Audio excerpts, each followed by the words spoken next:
meeting is being recorded. Hello, everyone. We're so excited to be here today. So I have a beautiful panel of my favorite soul sisters. Guys, I love my soul sisters. When I think of them, even during the day, my heart just explodes with joy.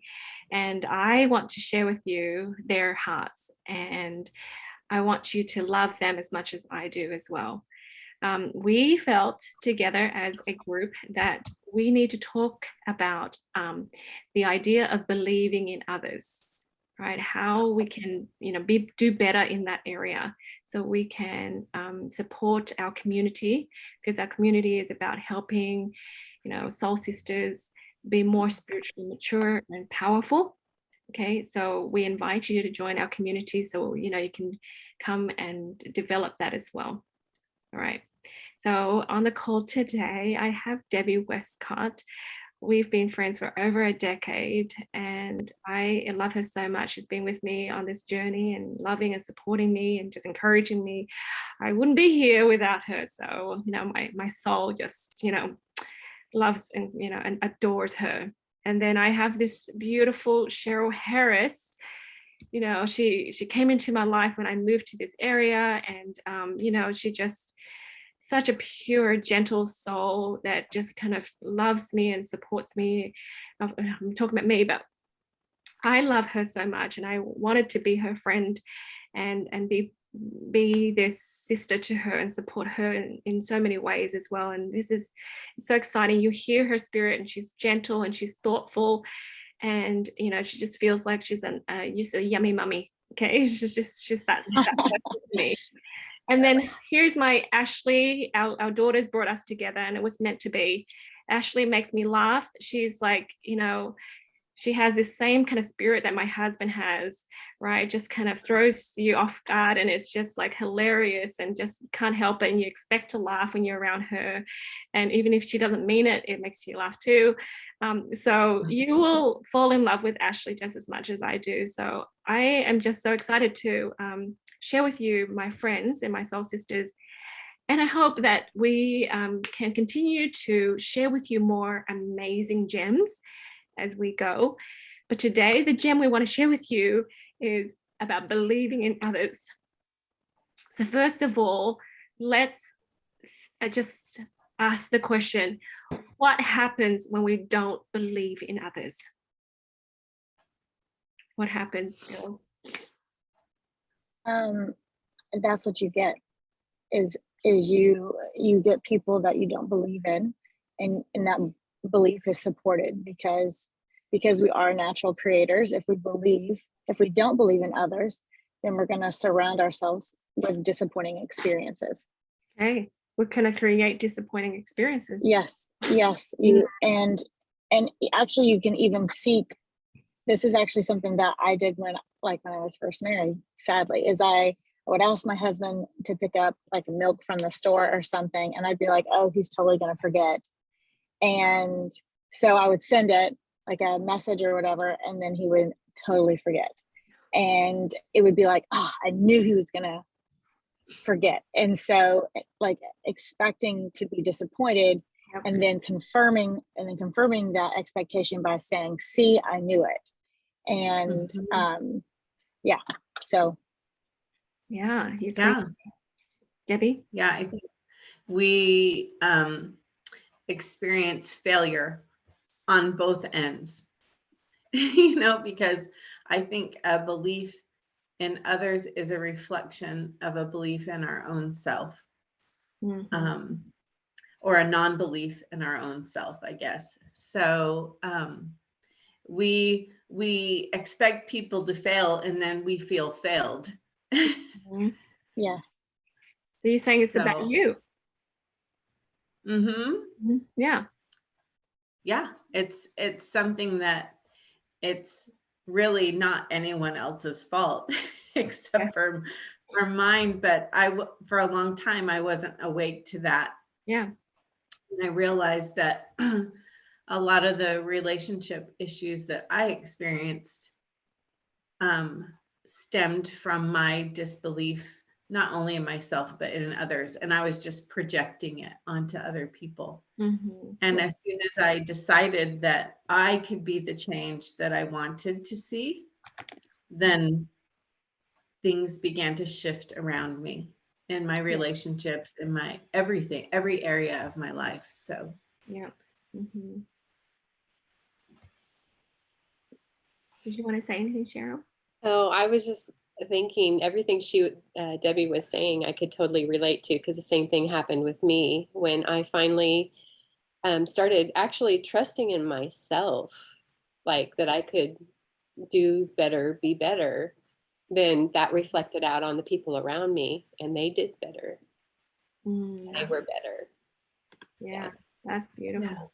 So is believing in others like having these high expectations and holding them to your expectations? Is it like that?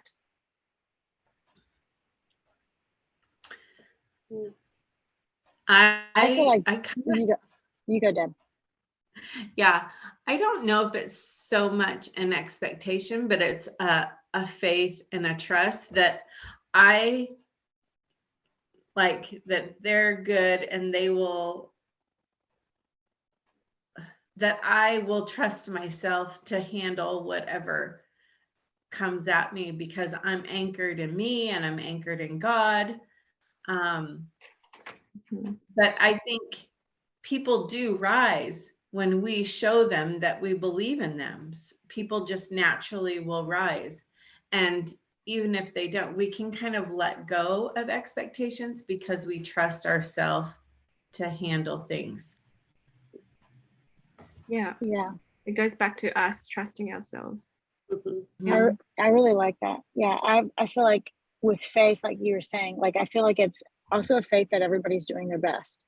Like I was saying with my husband who forgot the milk or whatever, you know what I mean? Like for me to be disappointed in him, as opposed, like, why wouldn't I just have faith that he's going to do it? And if he didn't do it, have faith that either we weren't going to need milk that night, or I could have it tomorrow morning, or just in the situation that we were going to have milk was going to be there when it was needed. You know what I mean? Just like, like you said, Debbie, it's having faith in yourself that everything that you need is to happen. It's going to happen the way it's supposed to be, because you are provided for by your Father in heaven, and you're completely supported in each experience that you're supposed to have in this lesson of love. I love it. And I was just going to add that, for me, I figured things out. It was a long time in some things, but I have been able to figure things out, and I still have a lot to figure out. And I feel like we can trust that they're going to figure it out too. The people that are in our lives, they're going to get it. Yeah. Just like we did. I love it. So we need to take a little bit of time to sort it out in our heads first, in our heart first, before we continue this pattern. Because, think about it, year after year after year of you not believing in people. Has it improved them? Has it helped them progress? Have your relationships been better? And the answer is no, because it's everyone holding everyone else to their own, I guess, standards or your expectations, instead of letting them be free to be themselves. And when you hold yourself to this standard, it's just really hard for people to meet and to be responsible for your happiness. So I was just talking to a friend recently, and she was like, I tell my kids to clean up and clean their room and help out, and they won't. And I keep telling them, and I said, have you clarified your vision? She's like, Jade, I can't clarify it enough. I say the same things over and over. I'm a nagging mom now, and my husband doesn't help, blah, blah, blah. So that's a typical story, right, girls? Yeah. So I said, no. What you want to do is have a meeting with yourself. And she's like, what? That's funny. And I said, seriously, just be still, write down your vision, what you hope to do, what you hope to have.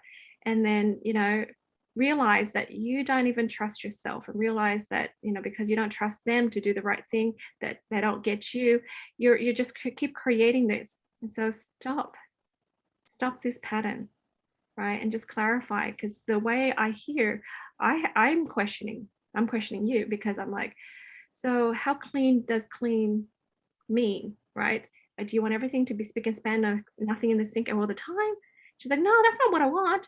And I said, there you go. You need to clarify and say, well, guys, at least on the weekend, can you just wash your dishes or make one meal a week, something? And she's like, oh, I get it. And so just pause, but then ask yourself, do you believe in you? Do you know that you can figure stuff out? And, can you trust that you figured things out, that they, being a child of God, can figure stuff out, right? So have a meeting with yourself and ask yourself, like, how have I been doing? Am I trusting me? So let's talk about trusting in yourself. How have you guys learned to trust yourself? Lots of geranium. Geranium oil. That was good. That was that was helpful for sure. I don't know if you remember, but the very first session I ever did with you, I got geranium and I had to use it for like months and I didn't even like it. And then finally I went through and did a bunch of clearing with myself. I actually couldn't even do muscle testing for quite some time because I had this like massive distrust from lots of self-betrayal and things like that. But for me, it's trusting, knowing that, for me, honestly, it's knowing that Heavenly Father trusts me. Otherwise, he would not have given me agency. And the reason why he gave me agency is because he trusts me. And if he can trust me, then I can trust me. And to know that to me is very powerful, because I feel like if, our Father in heaven, like God of heaven and earth, trusts me and he knows me even probably than I know, better than I know myself, then that must mean that I'm actually trustworthy. And so with that, if I'm trustworthy, then that means everybody else is. And as we learn to respect and love ourselves more fully and more holy, then that's going to be what we expect of others, and honestly what we teach to the people in our circle, and like we can all rise together. Beautifully said. I love it. Anyone else want to add to that? I was going to say, there's a couple things. How do I learn to trust myself? It's keep my word to myself. So when I say I'm going to do something, follow through with it. Yep. And then also give myself some grace sometimes, because I think if I want to have grace for myself and I want other people to have grace for me, then I will return that as well. Because none of us are perfect. We're not walking on water yet, as you say. Yeah. So we're going to get it wrong sometimes. Yeah. And other people are going to get it wrong sometimes. And if we can just have some grace and and then we can kind of tune into what has become a pattern, and then kind of shake ourselves loose of that pattern if we begin to recognize it. But grace and love are just really the answers, for everything. But, if there's a pattern of not honoring yourself, not keeping your word to yourself, then you need to go in and find out what's underneath that, like what is imbalanced there. Right. How come I'm not keeping my word to myself, or how come I'm falling short consistently? Like there's got to be something else underneath that is merely the symptom of the deeper truth that needs to be uncovered. So Yep. Yeah. Ashley, you said one time, don't hate the result, the symptom. Yeah, like right. Like don't be mad at the cough, like go fix go fix the underneath stuff. I actually like what you said about the clean house with your friend. I realized that was something that I was doing with my family. It's like, if I don't know if this is like a Southern thing or if this is just like, I don't know. Anyway, but I had this false belief that I shouldn't have to ask for the things that I want in my life, that people should just know. You know what I mean? Like they should just know. Like I could just be like, well, it's too hot in here. And they would just know to go adjust the air conditioning. You know what I mean? As opposed to just being like, hey, can we turn down the air conditioning? You know what I mean?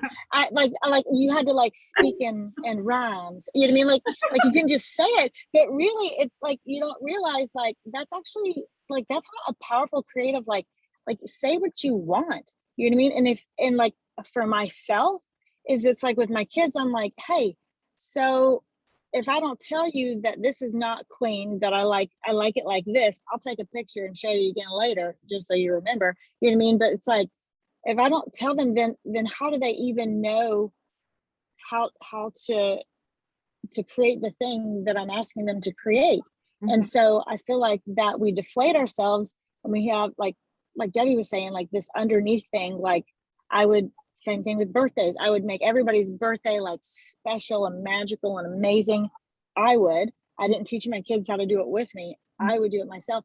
And then it would be my birthday. I'd be like, where's the fireworks? And they'd be like, oh, today's your birthday?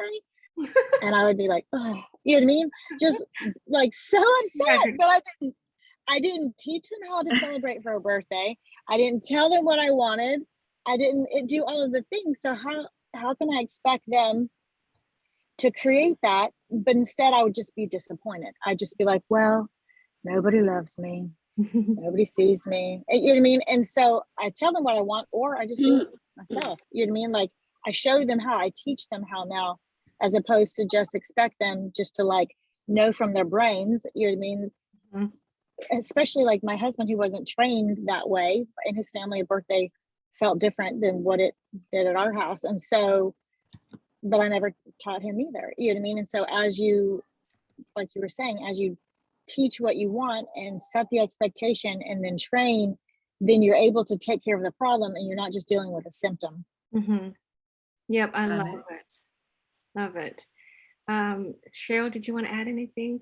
Just let me know. Okay. You don't want to put you in a spot if you don't want to talk or anything. So that's brilliant. So I had actually a handful of people saying, oh, my kids are vaping, or my kids are tattooing. This lady yesterday, my kids are tattooing all over, blah, blah, blah. And I'm like, okay, you had a big argument over vaping or tattooing or whatever it is that you don't like, them drinking or whatever. It's not about that. It's really not about that. And in your mind, you think that's the problem. That's what's causing my discomfort. And I'm just so angry, but it's not. So if you can just step back, like Ashley said, don't get mad at the symptom, right? Go back to, like Debbie said, figure out what's the thing that's like causing the self-sabotage. So in our community, we teach people the skills to do energy balancing with faith. So that means we go into the subconscious and work out what we're thinking and what we're believing that's creating these actions, that's creating these feelings, that's creating these actions. So, you can't get mad at the actions. You can't get mad at the tattoos or the vaping, right? Because really it didn't start there. It started with the person not feeling loved. That person not feeling like they deserve love, or they don't trust themselves. And that's why we're trying to help people by believing in them, right? They beat themselves up when they don't do things perfectly or right. So they don't give themselves grace, like what Debbie said, right? And so here's my way of like sabotaging myself, right? Just making my health poor by whatever it is that I'm doing. So it's not about that. That will give you a clue. So if you step back and have eyes to see, you can say, oh, that's self-sabotaging actions. So it feels to me that they haven't clarified their belief in themselves, haven't loved themselves, haven't established ways to trust themselves.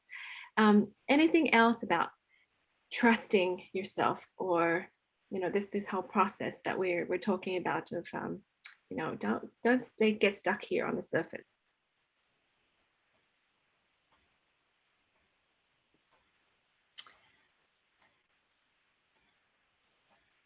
I think I just keep thinking about agency, because I do have a daughter who has a tattoo. She's vaped in the past, but she doesn't anymore. And one of the things that really, when you were talking about that, for her, I think it was and maybe there's something underneath that, but I think it was, and maybe it doesn't need to all be about this, but it was her wanting to use her agency herself. Mm-hmm. So I don't know if like there was some imbalance there where she felt like her agency was taken away, or she just wanted, as a teen, to exercise her agency and have power over that herself. And just maybe there was something in me that says, I don't trust you to make your own decisions. And so our teens are kind of like, well, I'll show you. And actually, she didn't do it till she was quite a bit older. But yeah, I just think I go back to that. And I don't think it's my fault at all. But I just think that when it did happen, I knew that I just needed to show up with love and confidence in her. Mm-hmm. You know what I mean? Like, Yeah. I trust you to make your decisions, but I also trust that you're going to learn from the lessons sometime. You know what I mean? Whether it's immediate or eventual, Mm-hmm. the lessons will come. And I think that's part of what we do as parents sometimes is I remember thinking, does this mean that I'm not a good mom? Mm-hmm. Right? And I had to really kind of pull back on that and kind of process through that. And I'm like, no, I am a good mom. We all have agency. We all get to make choices. And can we just trust that people are going to learn the lesson of their choice, whether immediately or eventual? Can we just trust that and love them anyway? Yeah. I like that, because it's like, for me, like same thing, like with my kids, if they're doing something, I feel like it's God saying, do you trust me with them? I've got them. I've got my eye on them. I never stop looking at them, and I love you better than them. Mm-hmm. I love them better than you love them. Mm-hmm. And I feel like, that's what I feel like. I feel like I know what I'm doing. I know where they are. I see them. Trust me with them, and just keep doing your thing, because all you can do is your thing. So do it with passion, with love, and inspiration, and all those things. Like, do you trust me with them? And because I have an older son that he's actually wonderful, but I know that right now he makes some choices that are not going to make him the happiest he can be. And so because of that, I used to kind of beat myself up about it. But then same thing where as I was learning to trust myself more, you know what I mean? Like, literally God saying to me, just trust me. I've got them. I have got them. I've got them. Yeah, I love it. To be confident in God's confidence, and Yeah. then show up with unconditional love, right? That's so beautiful. I think that, yeah, that's so huge. That is a huge lesson for me. And I was I was into motherhood very, very far before that became a conviction of mine. But the love that we show for our children unconditionally shows that we trust in them, and that we trust that they will learn the lessons, and that we trust that God has them. Because it's not my job to fix everything and make it smooth and easy. And it's like the chrysalis, the butterfly developing. Without it having the struggle, it won't develop its wings to fly. And so the way that we show up is with love. Like, I'm going to put my arms around you, and maybe I agree with that, and maybe I don't, but it doesn't matter, because I love you anyway. Yeah, I love it. And Debbie, because us mums, we start off being insecure. Who births the first child and say, I just got this? No one. Everyone's like, oh, what's going on? How am I going to do this? And I've never been a mum before, right? And so we show up with this little bit of insecurity, and so we attach our happiness and our, I guess, how we feel about ourselves to our children, and say, look, if my kids turn out great, then I'm a good mom. But that's not how we define ourselves. We need to define ourselves differently. We need to know that we're a child of God. We're powerful. We're happy. We align ourselves to what Heavenly Father asks us to do. And, the outcomes doesn't necessarily reflect. It does maybe give some clues, but not always, right, on who we are. So if we are okay, not worried about whether I'm a good parent or not, check in with God, and God will tell you if you're a good parent or not. But don't let your kids or the results kind of define that. And then it frees them up so that they don't do the agency fight with you. And it's not just with you, it's with the world, because it's sort of like, I don't feel like I have power, because when I just like fall over, graze my knees, my mom cries because she thinks she's no good, right? So, when I keep messing up, she thinks she's, a bad person. And then I blame her, and it's back and forth, it's crazy. And so when they go contrary to what we've taught them, it's because they're trying to feel power. They're trying to feel that they can make choices, right? So all of that is about them learning to love themselves. Owning your agency is a reflection of them trying to love themselves and going, wait, I have the power to love me and to support me and to do stuff. And so when you go contrary, it's very obvious to see that you made that choice. Mom didn't make that choice, obviously, right? But we can get to the point where we don't need them to be contrary for them to feel that power. When they feel that power already, they know what to do. So like my sister was telling me, when she was a teenager, she struggled. And, I was born 30, so it was like 50 something when I was a teenager. My mom was like, I don't have problems with your big sister, right? So, and poor thing, I felt bad because it was not healthy for my sister to have this perfectionist as big sister. So anyways, she knew, she said, I knew in my head that everything I was doing was wrong. But she said, I had to do it anyways. And she didn't know why. She's like, I knew that this is wrong and this is wrong and this is wrong. Everything that mom didn't want me to do, I did it because I just had to. And we explored it. And it was like, because I had to feel the power.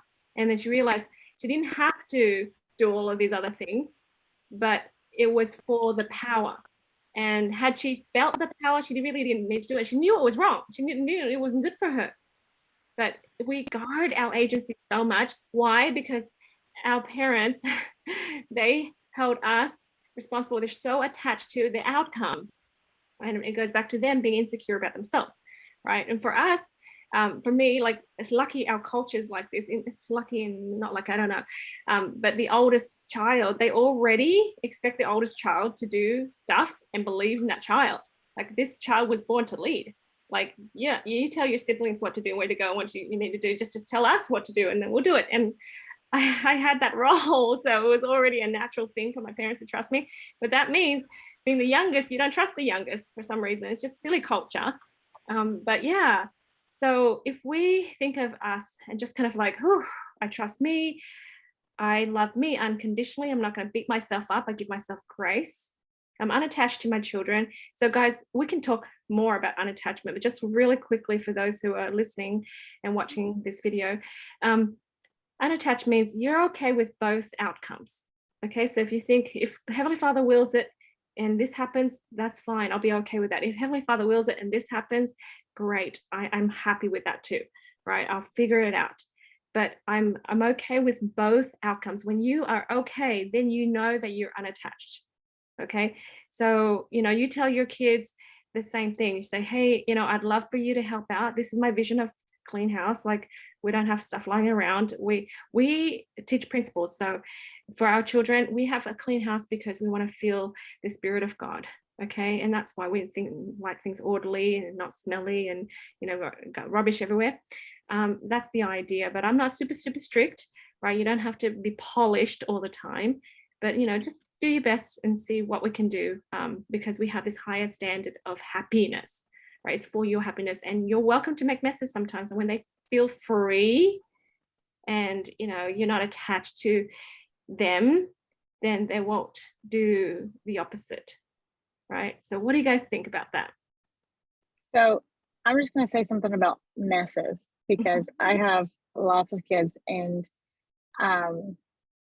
I honestly feel like that my husband was raised feeling like a mess was a big deal. And so it's like, oh, the house is a disaster, but really like somebody spilled some juice on the floor. You know what I mean?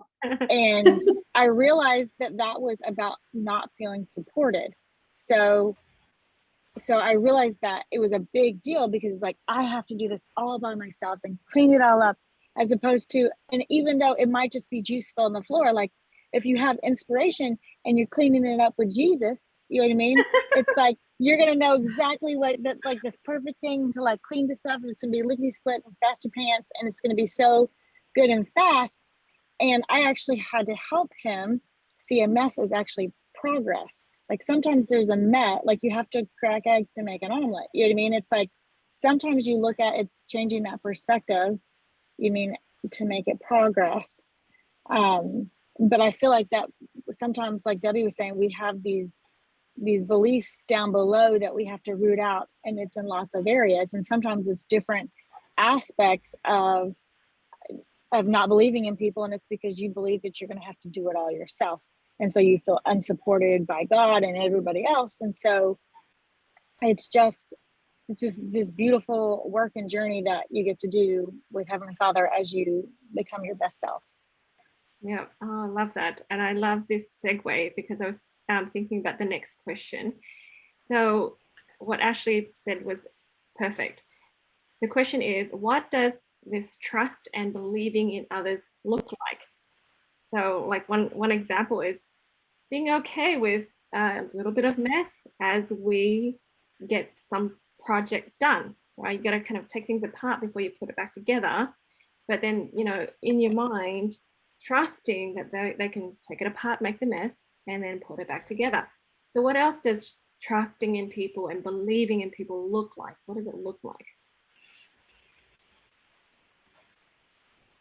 I feel like it looks like God's got you, God's got them. You know what I mean? Like, so this is what's happening actually at the second with me is, so my in-laws are in town and I have this thing arranged with my mom to go. We're going to go get a massage. Pretty excited. But anyway, we're going to go get a massage. But I was feeling guilty because I was leaving my kids and my in-laws. And I was like, oh, Heavenly Father, like, can you? And he's like, Ashley, they have each other. They're going to be good.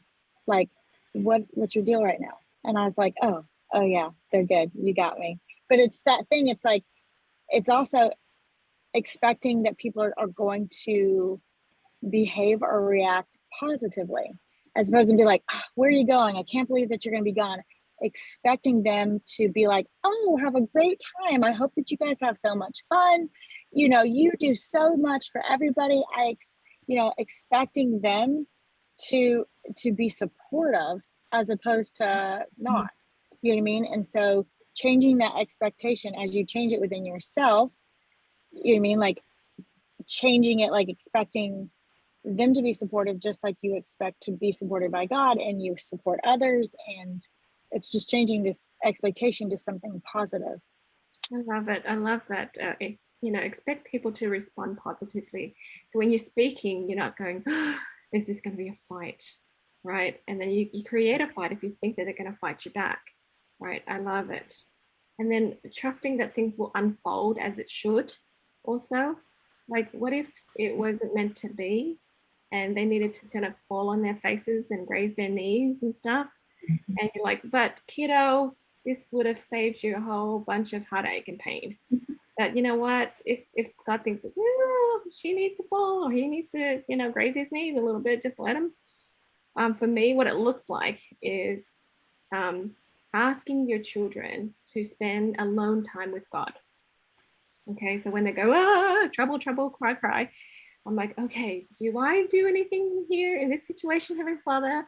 And if he's like, nope, just tell them to come to me. And I'm like, okay, that's easy peasy. That means that I'm a great mom, okay, still, because I don't need to fix it, right? So I would tell my kids, like, have you prayed about that? And like, no, blah, blah, blah, blah, blah. And I'm like, well, why don't you just take some time, pray about it, calm down, put some oils on, relax, and be still.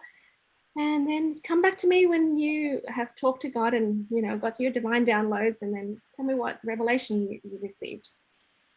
Because as a mom, if you, like Debbie, I think you mentioned this, if you try to resolve and fix everything, then you're robbing your children of precious, faith promoting experiences, right? Because what happens if you're not there?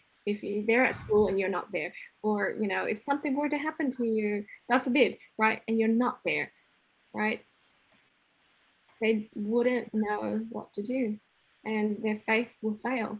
And when we have the directive of parents teaching your children faith, that's exactly what it looks like. It's like, wait, you're in pain. This is a faith promoting experience. Okay. It's not mommy proving that she's awesome experience. It's the other way around.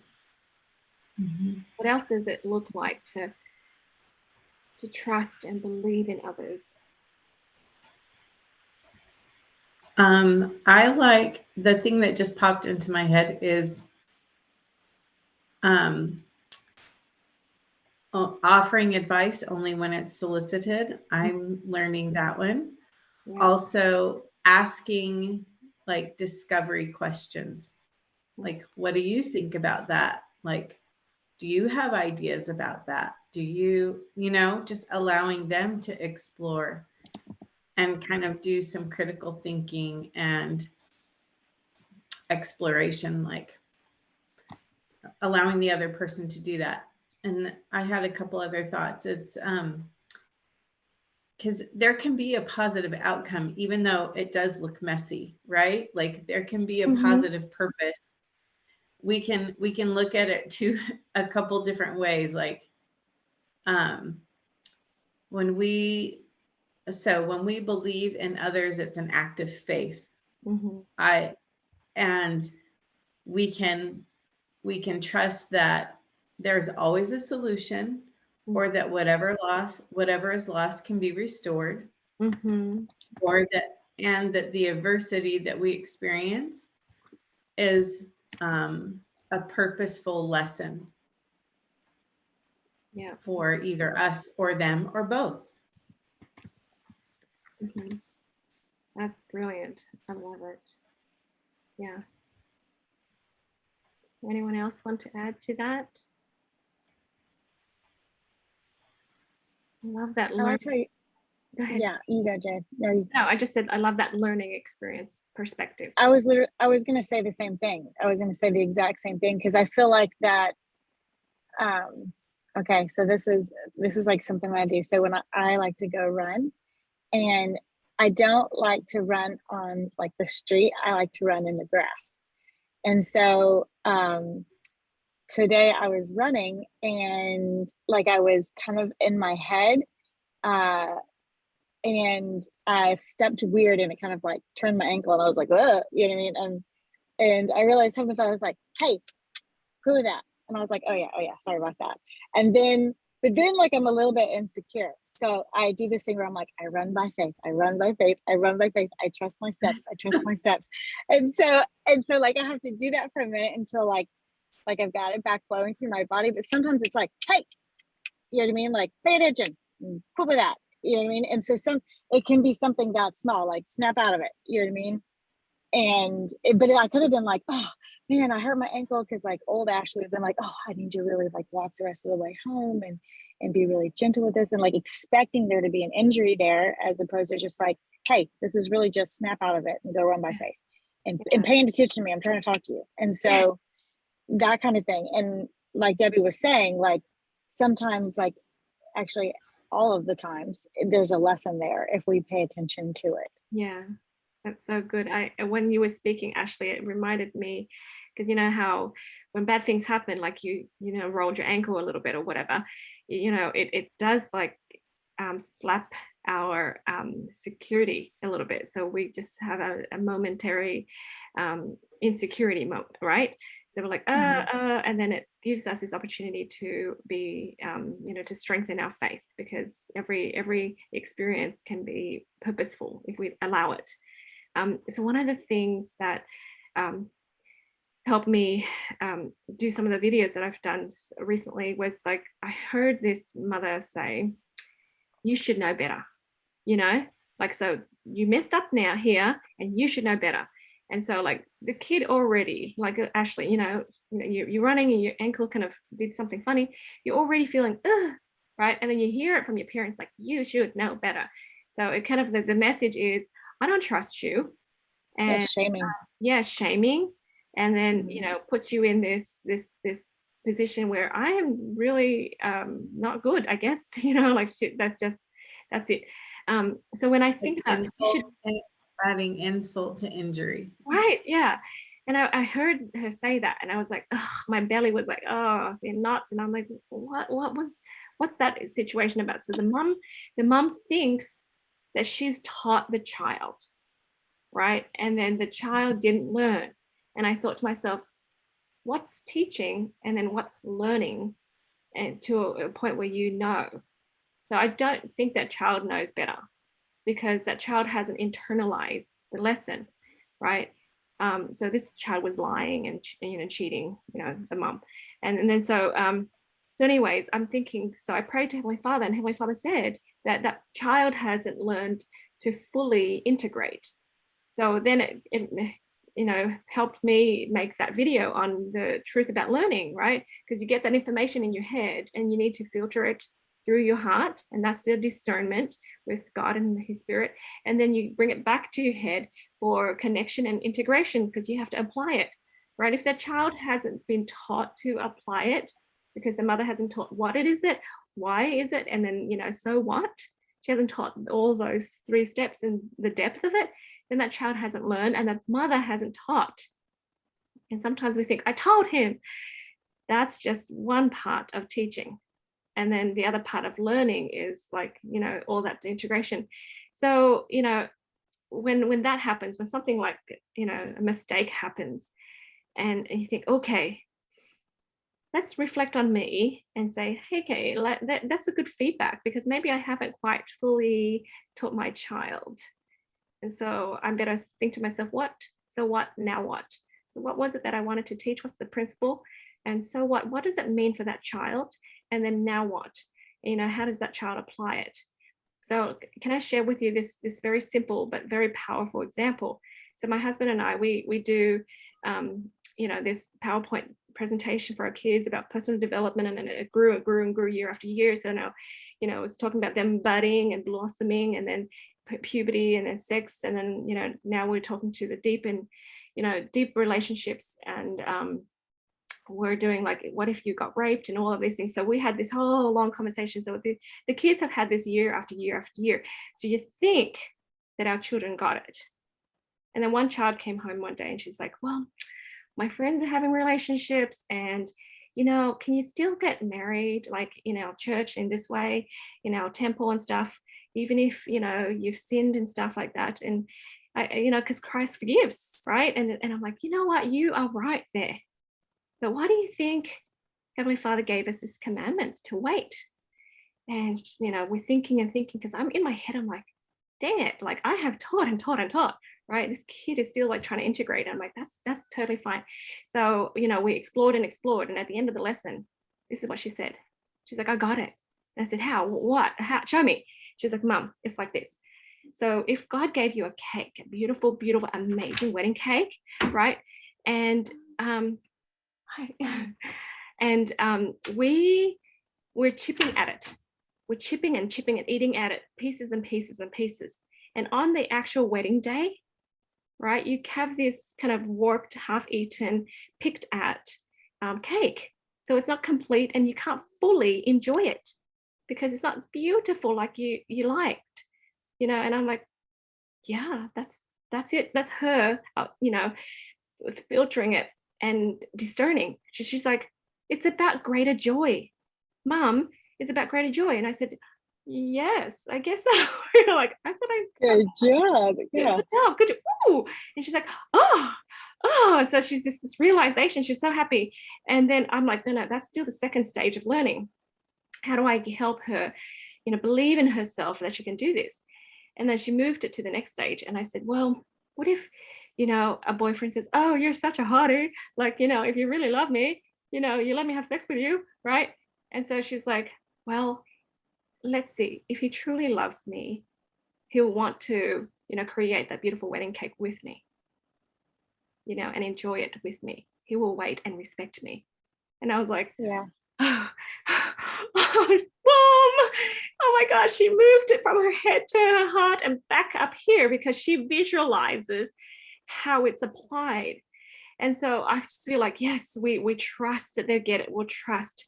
But then when it doesn't look right, and they're like, they're still, we can just take responsibility for our role, right, as a teacher to help move it through so that it can get to the integration part. So she can learn it as well. And then it's all about trusting that they'll figure it out. But somehow she's like applied it to something that she cares about, because she cares about like wedding cake and cake decoration. That's her thing. So she's an artist. So she had to apply it to something that she knows. But who would have thought? Yeah. But trusting in someone. That and I actually love that so much, because I feel like that if we learn it this way, then we expect everybody else is going to learn it this way sometimes. Yeah.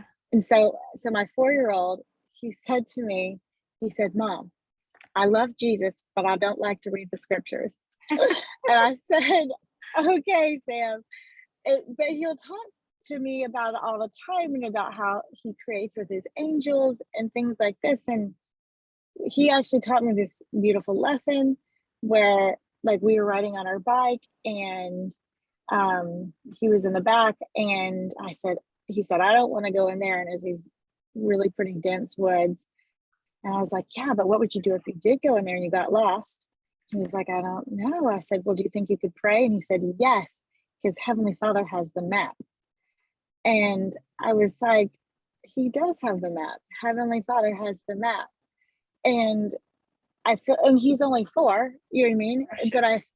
But I feel like to myself, it's like, sometimes it's cake and sometimes it's a map. You know what I mean? I feel like if we trust others, like you're saying, if we trust others and trust God to know how to reach their heart perfectly, to work it through with them, and we do accept it in each outcome, like you're saying, it could be A, it could be like XYZ even. Like if we're cool with it being like that, that does really show that beautiful trust that you have with all of our brothers and sisters, but also with our Father in heaven.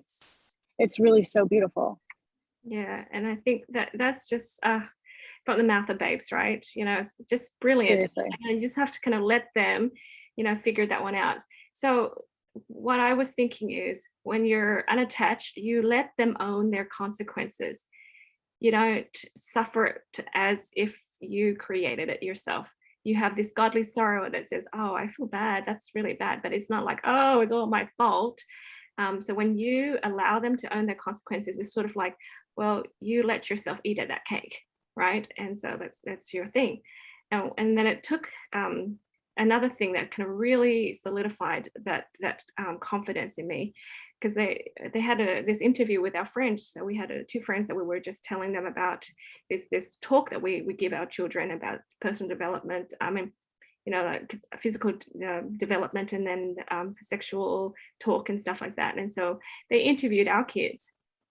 So they had a few of our kids sit there, and then they asked, so they're like, "Hey, so when your friends," because you probably do have friends that are, sexually active right now, when your friends tell you about, them being sexually active and all the things that they're doing, what do you feel? Do you feel like you're missing out? And, hearing from our kids, they're like, "Oh, you know what? We'll probably know more about sex than they do in a lot of details and stuff. Maybe they're experiencing it, but we will experience it at the right time and have a greater degree of joy." And when I heard them talk like that, I was like, "Oh, this really works." This trusting and believing in people and saying, "Look, mate, if you make the mistake, that's fine. You own it, you fix it, and it's all on you, right? But this is what I want to teach you. You don't have to be obedient to God because mom and dad says so. You're not being obedient to God because for us, for our reason, for our purpose. We've already made our choices, and our path is ours. It's yours." So it can go with anything, with the career, with their physical health, anything. If you choose to take that's not going to make you healthy, but it's up to you. You're going to own that consequence. And I think that's really important that we clarify that. And that's what trust looks like, to say, it'll be yours. Here's the consequence that might happen, but here's a good consequence if you do this positive thing. It reminds me of Eve in the garden. When God's like, "I command you not to do this. Nevertheless, like he's saying, it's up to you. You get to choose." Yeah. And he's showing confidence in